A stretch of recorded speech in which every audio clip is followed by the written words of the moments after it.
Good morning, good afternoon, wherever you are in the world, welcome. This one today we're going to cover is case development. It's quite a long one. The slides are a little bit cheesy, but this is it's an original training example, live example.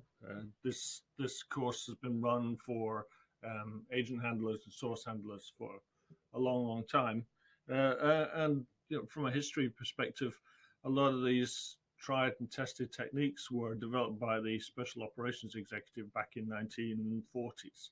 So it's quite a long one. There's a lot of there's a lot of words in it, a lot of text. So I'll try and keep it as succinct as possible. But this is a very valid component. And once again, this is what I always say at the start of each lesson. Sorry, drinking my tea. But this starts to put all those component parts together. And you'll see that as we go through. For those that haven't done the first two courses, some of the terminology may be slightly new to you, but the content is still valid. So excuse the sort of slide color. I actually did try to change it, but failed dismally. And it may look a little bit like this. So course development. Oh, no, hold on. Didn't finish that slide. So the previous lesson we did was the human reports, the examples of, which had a lot of live type reports. This is case development, which we're going to cover. And I will go into a bit more detail, but this is very live as well in that it is very hands-on as far as source handling goes. And the next lesson we're going to look at is the cold call. So I'll explain a bit more about that, but it's pretty much what it says on the tin. It's going up, knocking on someone's door and saying, hey, do you want to gather some information for me? So case development, excuse me, is pretty much how a case progresses from beginning to end. So in this instance, a case is the whole process. And again, I'm going to describe in a couple of seconds from start to finish of how you will handle a source.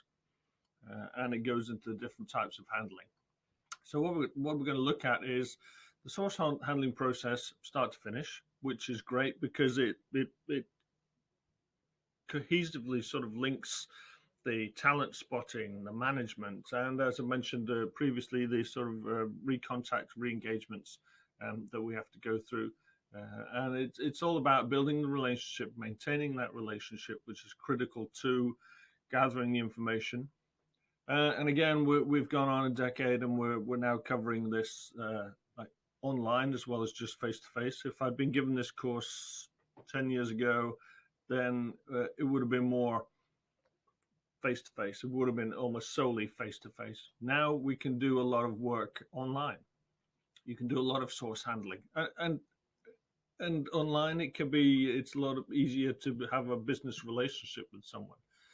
So I've worked with journalists, for instance, in Serbia who were gathering information about border activities, cross-border activities such as smuggling. So you can run that from anywhere in the world. So there's lots of similarities, but there's obviously new developments, and the relationship you have with someone online and someone face to face can be slightly different. But in my experience, it can also be very similar. Reaching understanding. This is an understanding, let's see, that you're gathering information and they're gathering the information for you. It can be a straight up business deal, and that's perfect. It's a business transaction. You offer the money for work. It's just like someone doing wallpaper and a painting in your house. They go, okay, that's going to cost you $100 to paint your living room. They paint the living room to the standards that you want. You give them $100, and that's a nice open business relationship. And that is much more common online. But it may be you want to penetrate criminal organizations or terrorist groups. Then you may have to be a lot more careful for your security and the source security. But at some point, there may be an understanding that they're working for you and they're providing information for you And it may not be right out front. It may be halfway through the relationship or close to the end, or whenever that they reach an understanding that, oh, I'm actually gathering information for you. Whereas previously it may have been a slightly different relationship. So that's what we mean by reaching an understanding. Either you explain to them, potentially for their security, that they're gathering information for you, so that's why they're getting paid. You may introduce that at the start of the relationship. It varies on what you're trying to achieve and the type of relationship you're trying to grow. Running the case, obviously maintaining that includes training and tasking, lots of direction from you about what the information requirements are, lots of managing the information that comes back, because that may not always be perfect, and then lots of dealing with their welfare, building rapport, maintaining that rapport, and the case development. How you can better use your source, how you can better direct them, how you can gather more relevant information. And it may be that at the end, and we're going to cover that you're going to turn off the relationship because the information they can provide is no longer valid. The information has changed, or their circumstances have changed. So it goes through the whole gamut, as I've just said, right from talent spotting, from you choosing that person or being given that person as a source of information, cultivating the relationship, building the rapport, building that trust, registering them. Well, that's if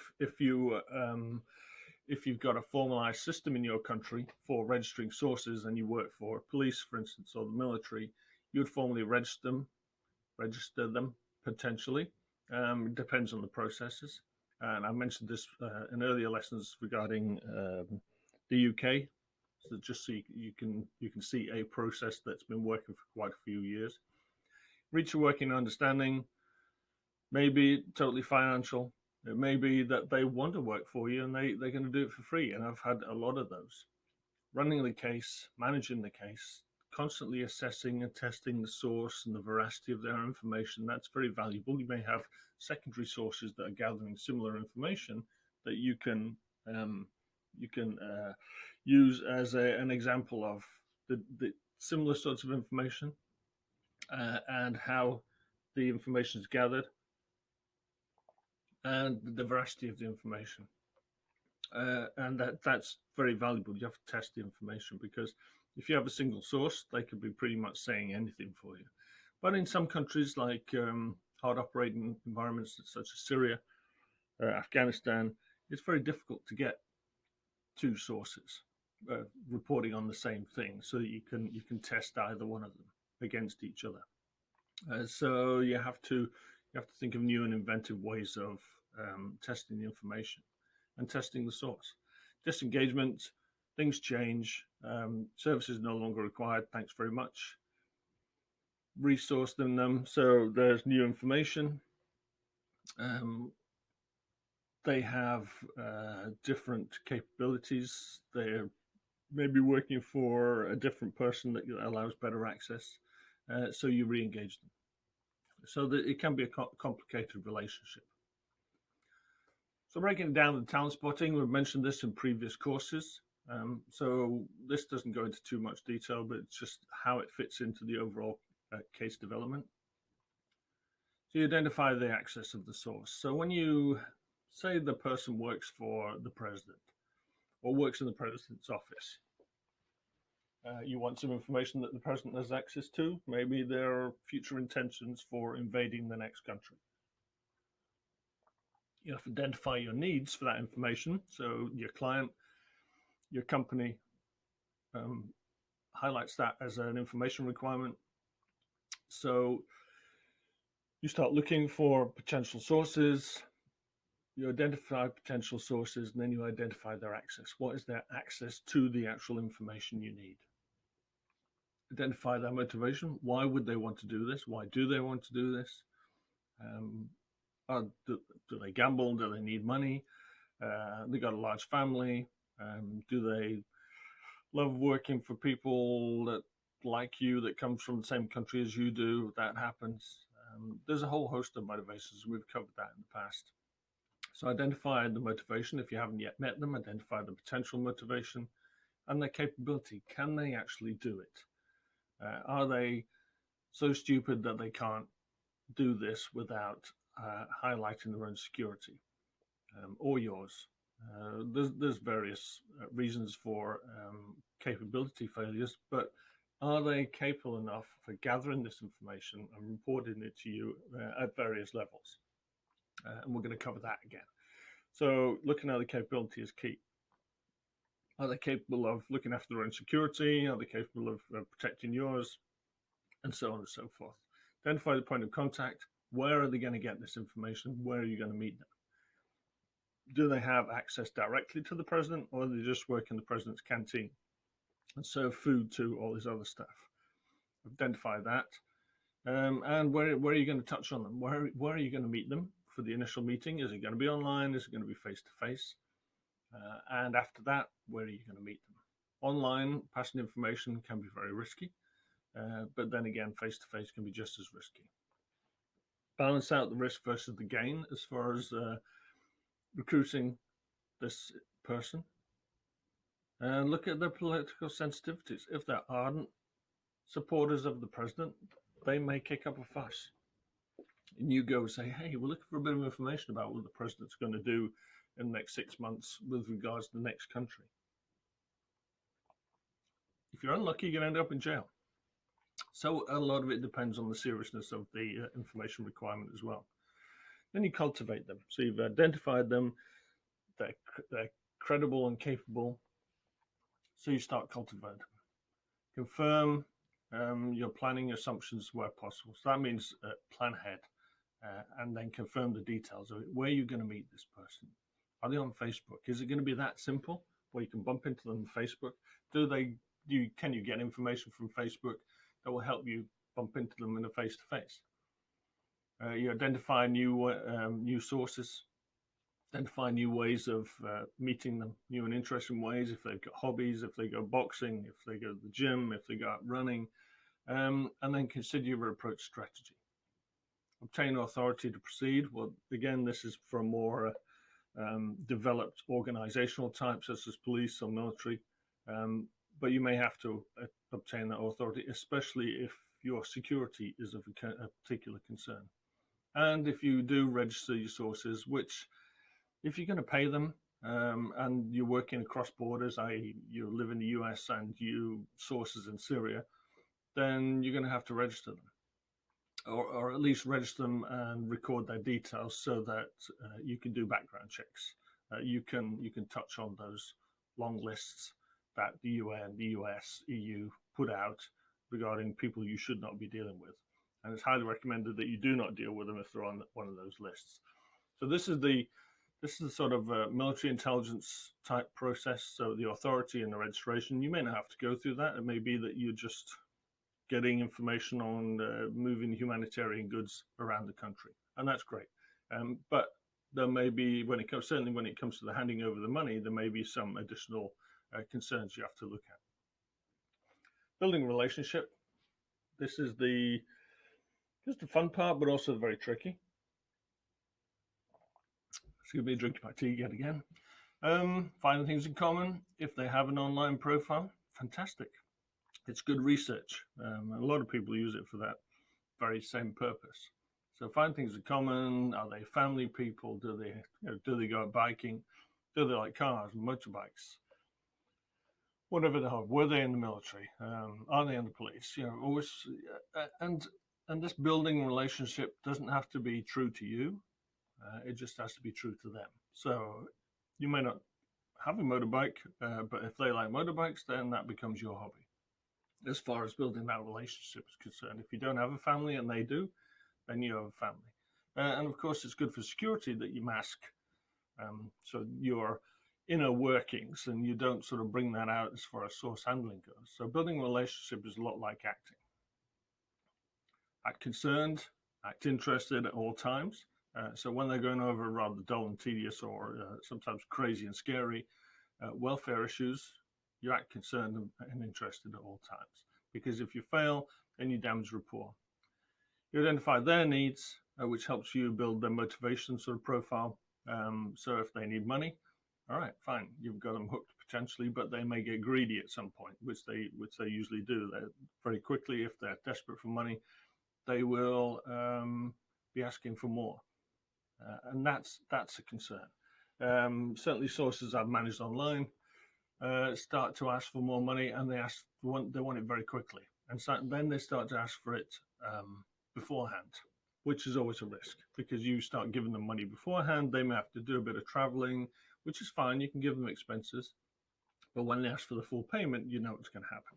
You're not going to get a proper job done if you get the job done at all. So you identify the needs, which helps identify what are motivating factors. Praise their abilities. Obviously, if they're coming back with more information, they're coming back with photographs and stuff like that, you would give them praise. And again, this is all part of building a relationship. You have to be careful that you're not encouraging them to do too much and to expose themselves to any significant security concerns by trying to develop their skills themselves. So keep them within their swim lane. Praise their abilities, but if they do something you think is concerning or you don't want them to do, make sure they know that as well. And you become their friends as far as the source is concerned. And a lot of them do. A lot of them are ordinary working people, ordinary decent working people, and it's usually easy to build a relationship with them because they want to do the job. For most of them, it's just a job, especially online. If you're recruiting people like journalists, you're going to pay them, you're going to have a business relationship to find out information, then it's easy to become friends.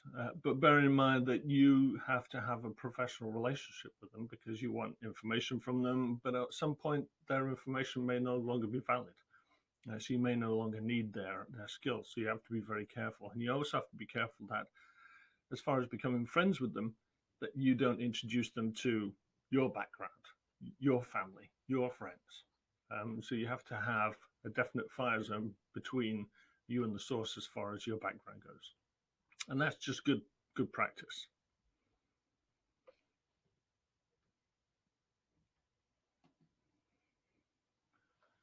Now we come to an understanding. To have an understanding, it all depends on the circumstances. It all depends on the source. I mean, I've worked with military sources in foreign countries, and they know straight away what you're up to. You're after information, and you're willing to give them some money for that information, and they go, okay, well, that's a business relationship, fine, that's not a problem. It may be, and it depends how you've developed that source, that they're not aware they're passing information on to you. I know that sounds a little bit bizarre, but it could be in the way that the relationship is, that you just talk about things, and halfway through those things is the information requirements you're looking for. They may be working in the office of the president. You're feigning interest in the motorbike hobbies, but at some point you go, hey, how is the president? Is he planning to invade a foreign country in the near future? Obviously, it's not as simple as that, but at some point, either you don't do it properly or you do it properly. The switch goes on inside and they go, oh, I'm passing information on to you. If it's already agreed up front and it's a business relationship, then that understanding is right up front. But you may not always want to have that understanding right at the front door when you start building a relationship. So it depends a lot on the circumstances. Is the source aware? Do they know they're passing information on? Now, if you're building a relationship online, they're in a totally different country, they're gathering information about routes, stuff like that, then the source is going to be aware because it's pretty obvious. You want them to drive this route from A to B, gather the information, say about the telecommunications along the route, the bridge structures, so it could take humanitarian trucks, then that's fine. But if you're looking for information on the president and their intentions of invading another country, then you may not want the source to be aware. You may not want the source to appreciate that they are passing information to a third party for obvious reasons. They may report you to the president, and then that could be obviously a security implication. As I said, it could be a formal agreement right up front, business agreement, or it may just come over time. And in some instances, it just may not happen at all. People may block it out, the fact. They may understand and appreciate that they are passing information on, but due to the nature of the relationship, the strength of it, they may just block that out and just enjoy the relationship. And they do. So the objective is to obtain information that cannot be gained without an understanding.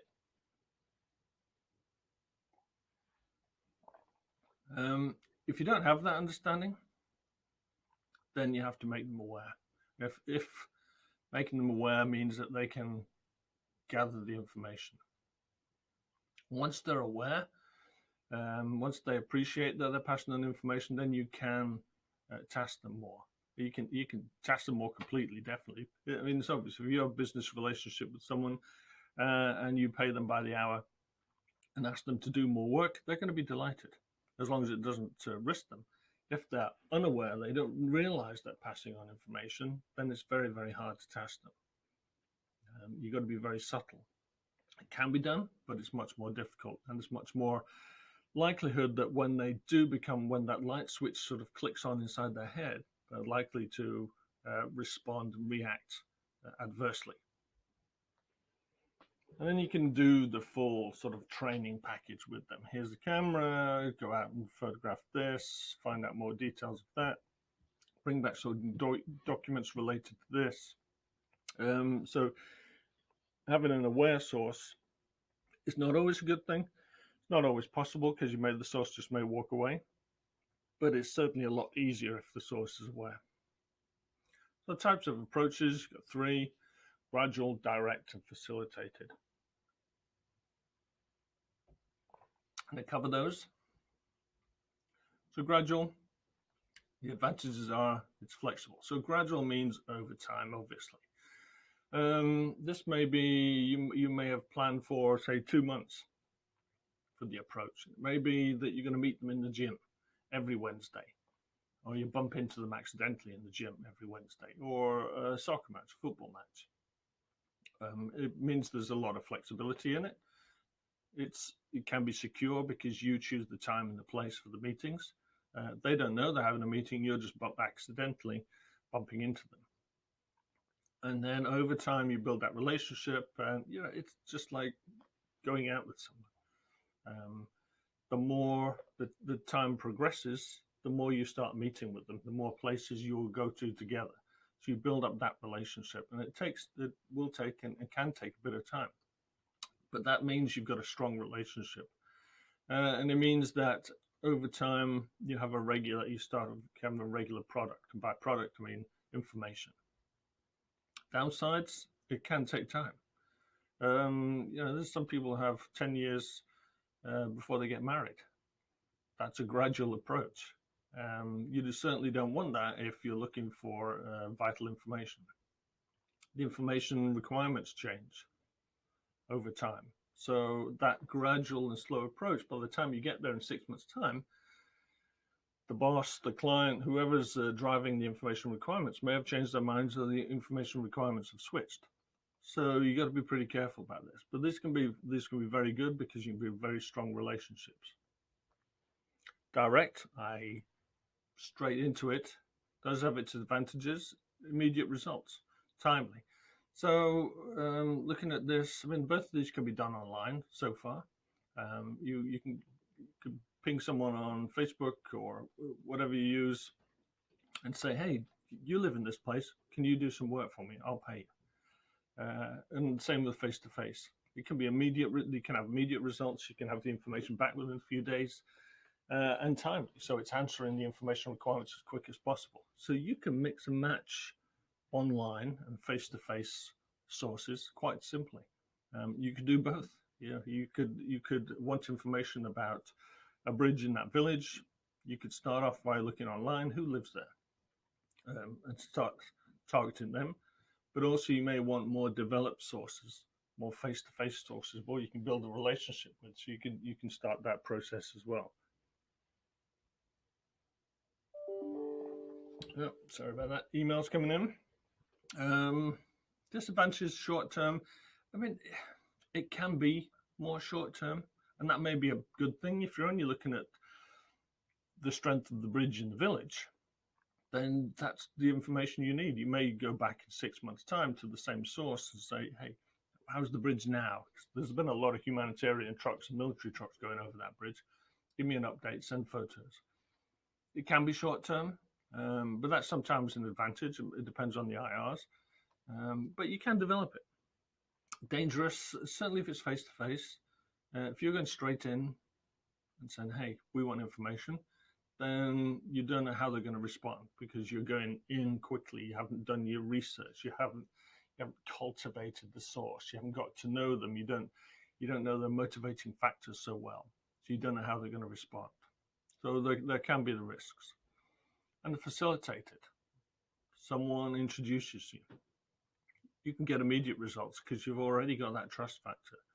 It can be timely, just like direct. There can be some there's some connections obviously with the person who introduced you. So there's some security concerns. There's also some sort of case development concerns with that person who introduced you as well as the person you're being introduced to. So you have to be very careful. Going through some of the preparation, plausible denial. This may not be a major concern. For instance, if you're meeting someone in a cocktail party, they only know you work for some oil and gas company, then you may not want to or need plausible denial. You obviously work for the oil and gas company. They may know what you do in there, but it's sometimes useful to have some plausible deniability built in. I didn't mean I wanted you to take photographs of the president's secret documents. No, that's ridiculous. I was just interested when they're thinking of attacking that other country because we've got assets here and families.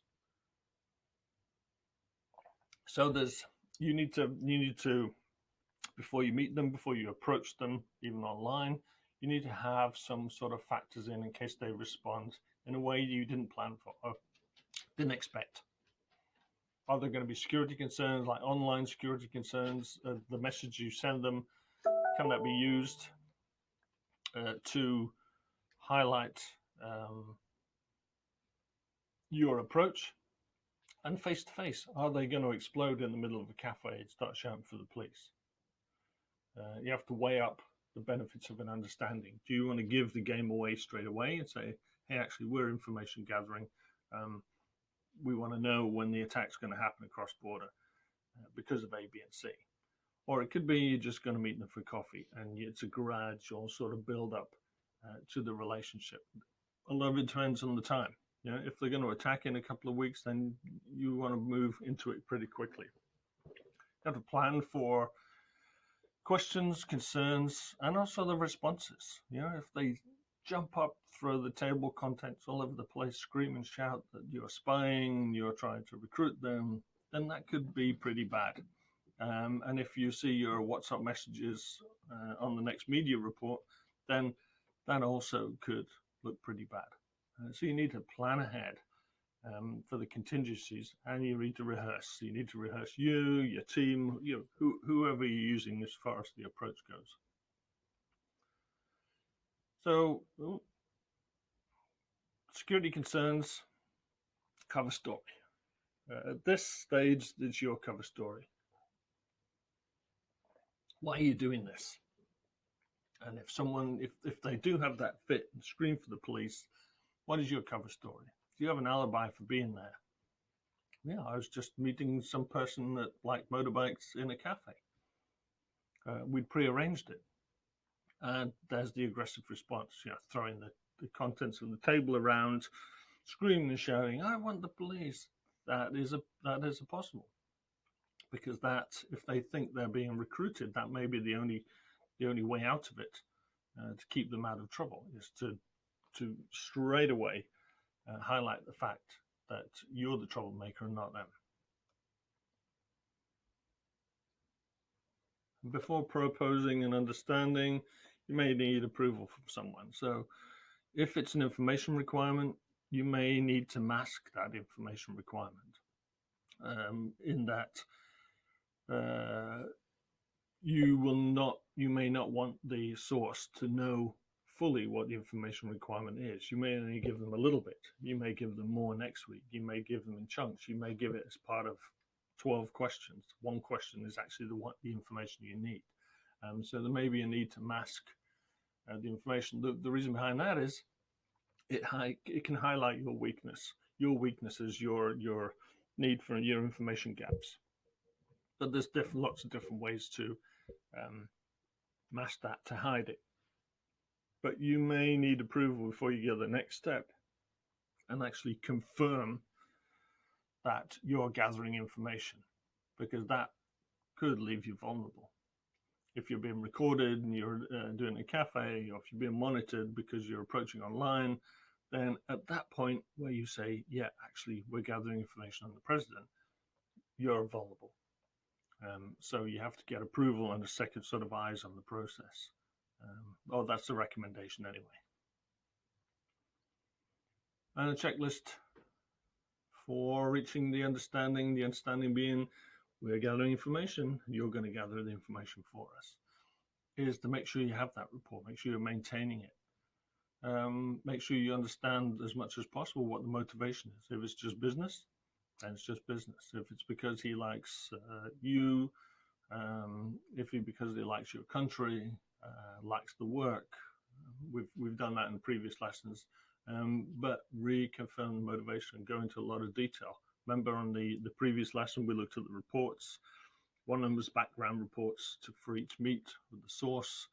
That's where the information goes. You slack on that information, and then in 6 months' time, when you're going to reach some form of understanding, then you don't have everything at your disposal. You don't have all the information. You cannot really establish what the motivating factors are. And that puts you in a sort of position of exposure potentially. Present the benefits. If we do it this way, then obviously you can have more money, we can train you, we can give you more sexy bits of equipment to take photographs and so on and so forth. And then you give the understanding. You are going to be working for us to gather information about the president's intentions to invade the next country over the next few months. At that point, he may go, I'm already in, so okay, you're going to give me more cash, or you may explode. And then you have to deal with their objections and their concerns, and sometimes they may be quite vocal. They might start shouting and screaming, and they may just walk out. But if you do reach that understanding, then you've taken the next step. Our rapport is a lot stronger, and they're going to provide better information. Then you establish the next meeting, because you want to keep hold of this source after all this hard work and effort. Always expect the unexpected, dislocate your expectations. Don't reveal your true intelligence role. As soon as you've done that, you could be open to arrest, for instance, in some countries. No, you're just doing it because A, B, and C. You have to come up with a cover story. Be prepared when they challenge you about it. So when you reach that level of understanding, they may turn around and say, oh, you're spying for the Americans or the Brits, and you have to be able to deal with that. No. I just work in the oil and gas industry, and we're just interested in the safety of the workers who are traveling on that route. And there's been more and more attacks on buses recently. So we're trying to work out what the criminal gangs are doing, the insurgent gangs are doing, whatever you're going to use as a mask. Once you've got your case up and running, consolidate it, build it, and find out if they've got other access to information they may have, their wives may have, their husbands may have, their family may have. You may find 6 months' time, oh yeah, my Uncle Billy is the head mafia guy down at the port, and he manages all the stuff coming and going through there. You go, damn, I've been looking for him. And progressing it, growing it.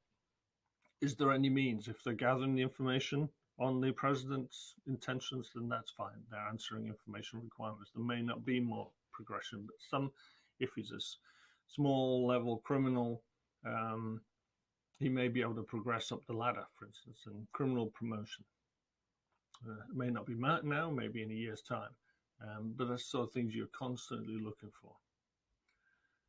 And you can plan to develop the relationship and also their access through changing hobbies, joining the local motorbike gang. I mentioned motorbikes before, changing jobs, improving their skill sets, different lifestyles. All depends on what your information requirements are. You can steer and develop the source and the case towards different directions. Changing their associates, improving their associates, and if there's certain times, certain critical times in a relationship, such as arrests. If they've been arrested, you may be able to, arrested for a drunk driving, for instance, you may be able to help them out, or at least introduce them to a lawyer and pay for those bills. If there's been a birth in the family, death, marriage in the family, it may increase or decrease their access to information. If there's illness, certainly in Syria, there was a lot of concern over paying medical bills for children, for the whole family, but particularly children. So you can help them out with that, and that in turn develops a relationship and encourages them to work for you. And promotions and also demotions can be a plus point, can be a minus point as far as developing the course. So maybe if they're demoted, they lose their access. He's no longer working with the president. He's pretty useless to you, so their capability has dropped considerably. And if they move from place to place, may help, may be a minor point. So what if the source needs to be handed over to another agency or organization? Okay, well, if you're keeping copious notes on the background, then that helps. Why? I mean, it's common that organizations swap sources because your information requirements change, theirs does, and your source may be in the middle between providing access to the information. So as your interest wanes, another agency or another organization improves. You may be no longer working in that area, but you know someone that does. So you have to look at the various options for that, and how do you hand them over? Obviously, that's your part of your facilitated relationship. You introduce them to the next source handler who will take them over. If you have copious notes and copious background, you may have been working with this source for years, then that helps considerably. So some dangerous case developments, handlers can be over-enthusiastic and expose the sources, which is why throughout all sorts of training, you're constantly taught about safety and security of sources, and to plan and to discuss your plans. Over-enthusiastic sources are usually a pain. They're desperately keen to provide you with the information you want, but more information, and they end up exposing themselves quite often. So they are you have to rein them in very carefully, or just not use them if they become a danger to themselves.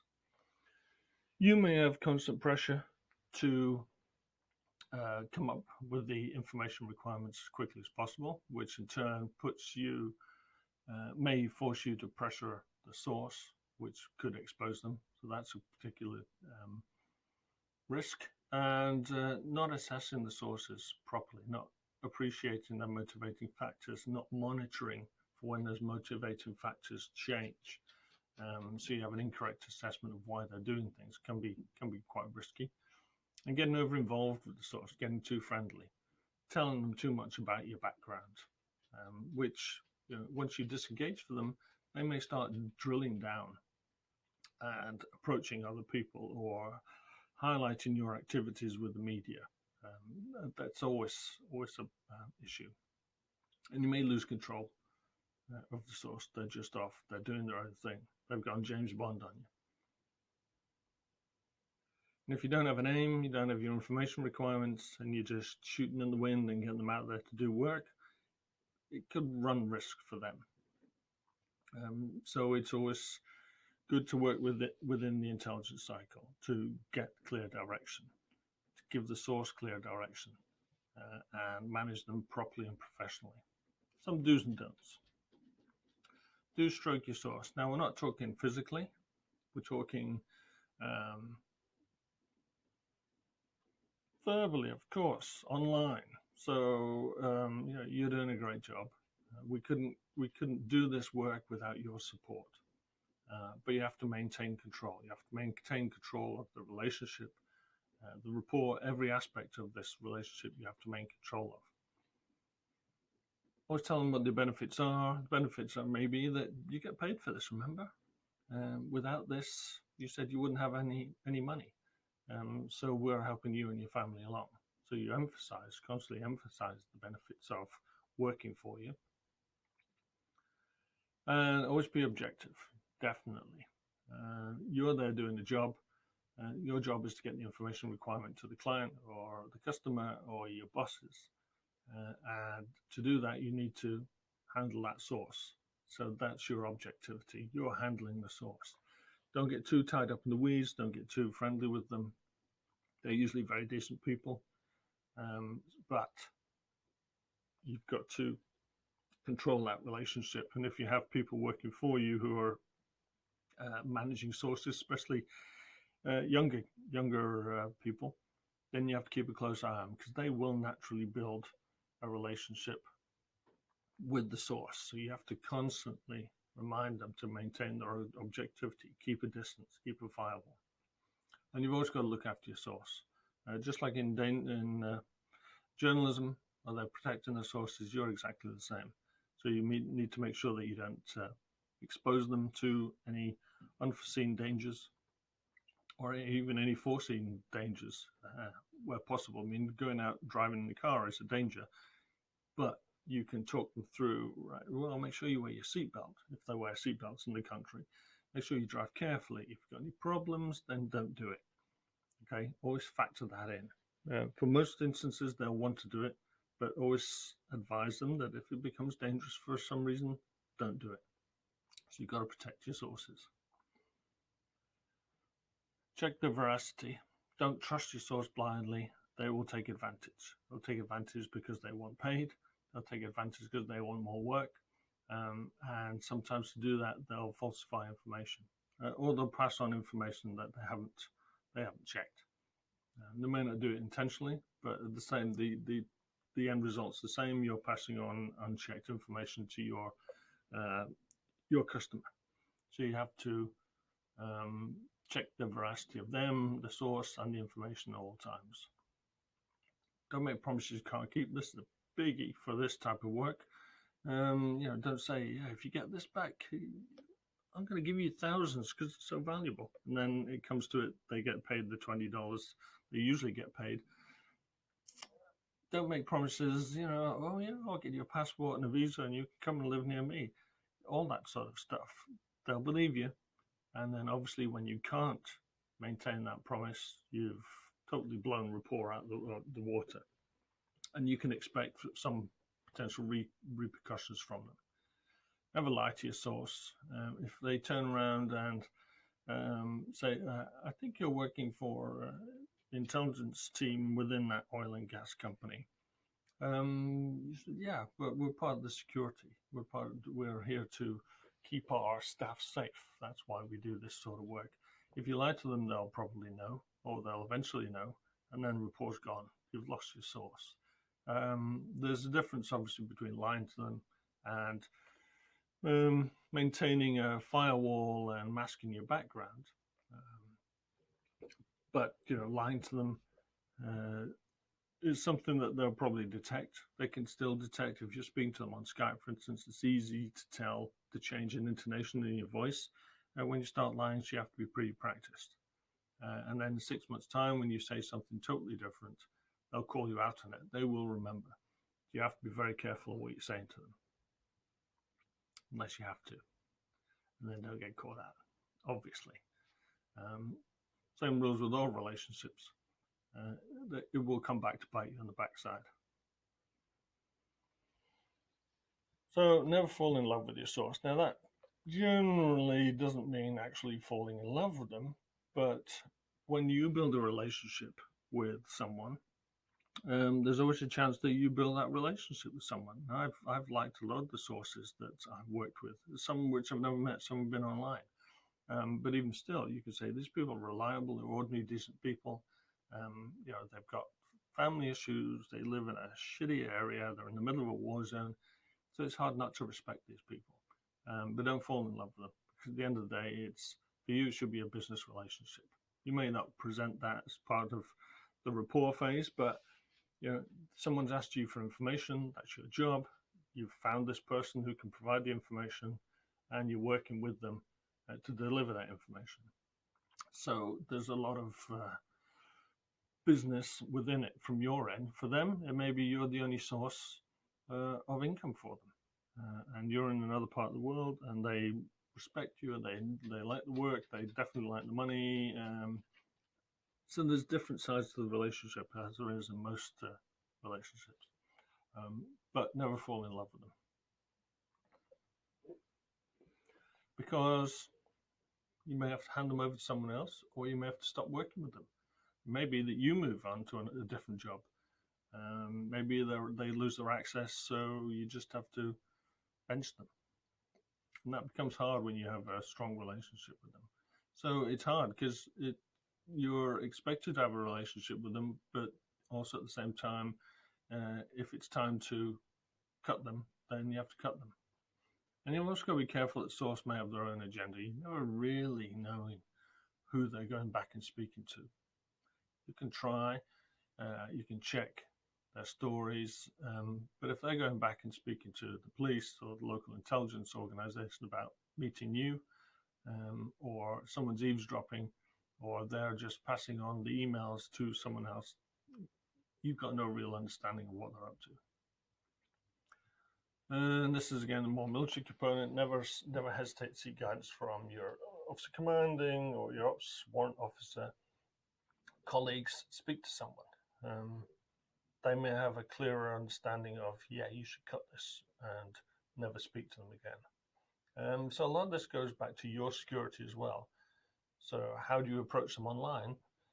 Because once they have your email address, they'll be in touch. So you need sort of cutouts. So you have to think not only of their protection, but yours, because the source may have their own agenda. Some photos of sort of real-time field achievement team debriefing three locals. I'll probably just stopping along the side and asking a few farmers about what's going on, but you may get some troop movement, for instance.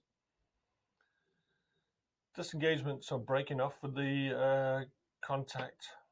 This is a bit cheesy, and it was in the slide pack, so I thought I'd leave it because it's just one of the visuals out of all the middle of the text. Agent status. So this is source status, really, but agents are a lot more sort of developed. Hold on. The status of disengaging them, a lot of it depends on the status of the source. How much case development you put into it, how much they're aware. Are they going to go away? Are you going to shut them down? Are they going to go away and start screaming in the press about having been managed? And that happens. I mean, in the British media, police handlers who handled sources in groups, environmental groups, decades ago, are now being highlighted. So the level of manipulation that's been used could be brought out into the public domain. So you have to be careful like that. And you've got to think about the different approaches. So again, this one's a little bit cheesy, and I apologize for the slide, but I thought I'd leave it in because it was one actually used. But use the stick sometimes, use the carrot other times. Build your relationship. Your relationship may be basic to start with, or it may become much more advanced. So the difference between a more advanced relationship is the level of personal manipulation. Degree of security that's required. So a basic relationship may be one you've got online. There's not too much effort you have to put into it. The risks are limited. Or it may be that you're just meeting someone in a cafe once a month and all they do is pass on little bits of information. But more advanced, i.e. the person who's working with the president may need more manipulation and maybe more security required because he'll be under watch potentially by the security organizations of the president. So the relationship has to be more advanced. You may need more authority to operate in certain areas. So if you're going to recruit the president's bodyguard, you may have to speak to someone in your organization, say, hey, if this goes south, this could look really bad for us. We could get kicked out of the country as an organization. So in some instances, you may, especially if they're advanced, you may need authority to operate. And there may be restrictions, theater restrictions, that's my military term, but there may be restrictions on legally what you can do in that country as opposed to other countries. So you have to look at the legal limitations and can you actually operate in that country? I mean, if you're working in Russia, for instance, where they've got a very highly defined security organ, then it may be very difficult to operate. Whereas in some other countries, it may be easy. And again, it depends on the level of how you're going to approach your source and work with the source. And you may need internal authority to develop the case, to improve access, to make changes. So in summary, this is quite a long lesson, as I promised you right at the start, a lot of text, but it does start to pull together all the different component parts. So building a relationship, reaching an understanding, it may not be necessary, or you may do it right at the start and say, hey, I'm going to give you $50 to provide me with this bit of information, or it may be over time they reach an appreciation of, holy shit, I've just been passing information to you for the past 2 years and I never realized. Maybe that you want to help them reach that understanding because you want them to develop, or you want to develop the case more and you want them to provide more information. Each case is going to be different. Each one is unique, as it says there. So you have to assess it right from the start. Develop them, use your imagination, and then you can start pushing the source in the right direction as long as it's safe to do so. Agent status, what's the status of the source or the agent, as they call it, in some areas. Is it complex? Is it simple online business arrangement? Develop the status and watch out for dangerous developments. Depending on the complexity of a case, the source and the agent can get very tied down and bogged down in what they're doing. In some instances, they become alcoholics, they become addicted to drugs because of the pressures. So you have to be very, very careful of that. And of course, you've got to be constantly aware of the exposure that you're asking from the source. Just driving along a route in some countries will greatly increase their exposure to danger. And I always think, what's the pain versus the gain? If asking them to do this can answer our IR, is it worth that extra little bit of risk? So you're always balancing it up against the safety and also the longevity of the case. You want them to keep coming back to produce information and completing the paperwork, so that if you have to hand the source over to someone else, to your replacement, to another organization, you've got some good working background knowledge that you can pass over to the next person. And that does happen a lot. So that's it. Any questions? Get in touch. I do appreciate this. This is it's a dry sort of format, but you've got tons of detail in there to go back over previous lessons and go, right, so this is how that works in a more linear format. How you meet them, why you meet them, develop cases, and then disengage is the whole handling process, pretty much. So let me know if you have any questions, and as always, I do appreciate your time, and take care of yourself.